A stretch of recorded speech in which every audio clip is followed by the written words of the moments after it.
everyone, welcome to my channel. My name is Pastor Kim and this is the Heart and Soul Chronicles, okay? Today, we're going to be talking about dating. You know, no matter what, when women get together, they talk about men, dating, marriage, relationships. So I figured we could talk about dating for a while, you know, just talk about relationships in general.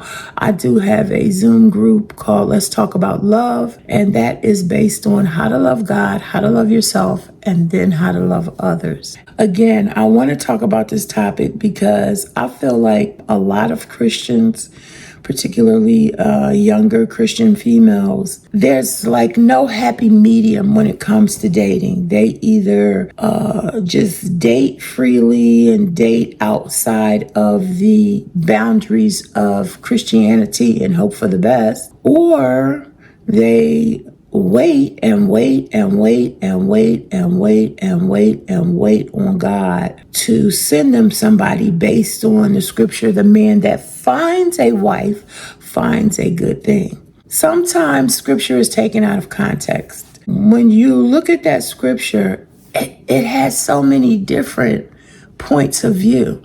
Okay, somebody took that point of view and ran with it, and people seem to stick to it. You don't need to look for a man because a man will find you. I just feel like it doesn't mean literally, so much literally, like a woman can't look for a man because he has to find her. I mean, the question is, how is he going to find you?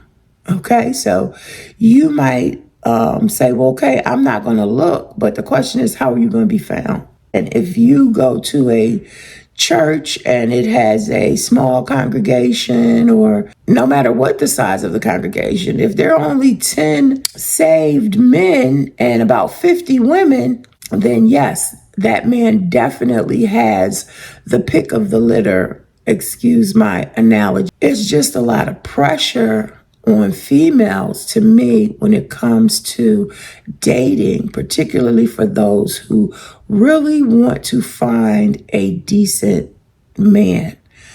I guess my question to you is, if you happen to watch this video and you are anticipating dating or looking to find a mate or looking for a mate to find you, and you're not really sure what to do, you just been like, Lord, I've been praying, I've been fasting, no one has come along, I haven't met anyone, you know, what do I do? I'm lonely, I'm tired of being by myself, what do I do? And so my question to you is, what are you currently doing to at least make yourself visible?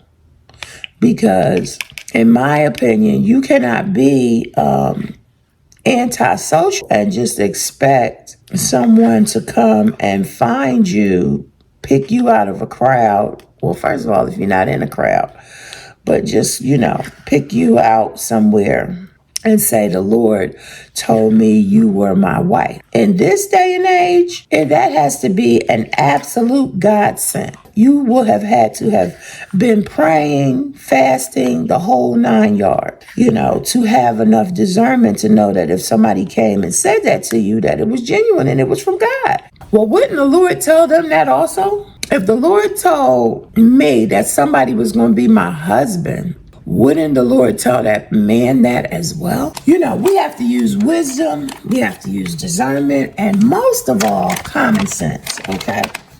So that's the question on the floor. Where are you making yourself available to even be seen by somebody? Okay, so let's take a look at where people meet in general. When you talk to a couple, you ask them, how did y'all meet? Let's find out. Statistically, 28% have met in education or some type of school setting, high school, college, that type of thing. And we know, listen, let's face it, puppy love is some of the best. It may not be the best for everybody, but puppy love, what we used to call puppy love, that's some of the best love there is. You're vulnerable, you're romantic, a hopeless romantic, all of the above. My first marriage lasted 31 years almost. That was puppy love. Okay, we met at age 14. I was 14 and he was 15. And we got married when I was 19 and he was 20. So yeah, that marriage lasted a long time. The second place that people meet, so that's 28%. Now, the second place people meet is online.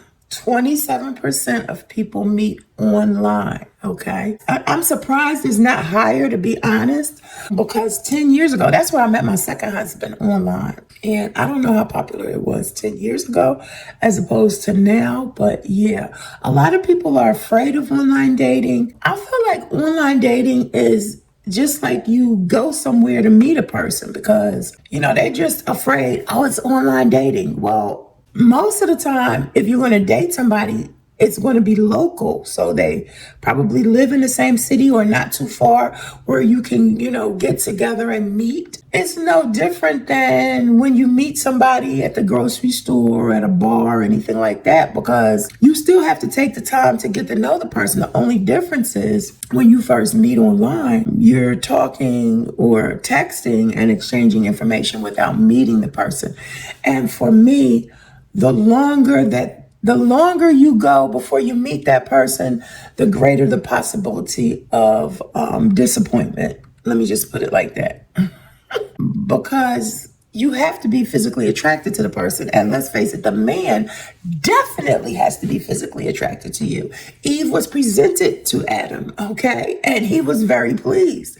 So we know beauty is in the eyes of the beholder, but that man has to be attracted to you. So if you do date online, the sooner you get that meeting out of the way, the better. Because you can spend a lot of time talking to someone and not meeting them. And then when you meet them, it's like a whole entire mess because the conversation is not matching at least your visual of what you thought the person was going to look like. If y'all haven't done any FaceTime or anything like that, then it's going to be a bit of a shocker. And I've heard people say, guys and females, and particularly guys, say, the person had a picture of themselves 10 years ago. And when we met, they didn't look like that picture. So, yeah, that's a lot of game playing that happens with online dating. And you do have to be mindful of scams. You do have to be mindful of crazy people, but that happens, period, It happens, period. The world is just different. So we've got 28% that meet in an educational setting, school or college, 27% that meet online, 19% meet through a friend. Okay, somebody, hooks them up with somebody else. I don't really have much to say about that because it is what it is. Somebody might say, oh yeah, they would make a great couple. And they decide to match y'all up. And 11% said at work. Now, a lot of people don't like to date people that they work with. Again, I beg to differ because 11% said they meet at work. Some people don't like to date people that they work with. It could go bad. But at the same time, that's one of the places that you're going to have an opportunity to meet people. Some jobs don't even want people to date. Like they have policies. They have policies that say, you can't date. I don't think it's anything wrong with meeting somebody at work or dating somebody at work, especially if you're discreet about it and it doesn't turn ugly.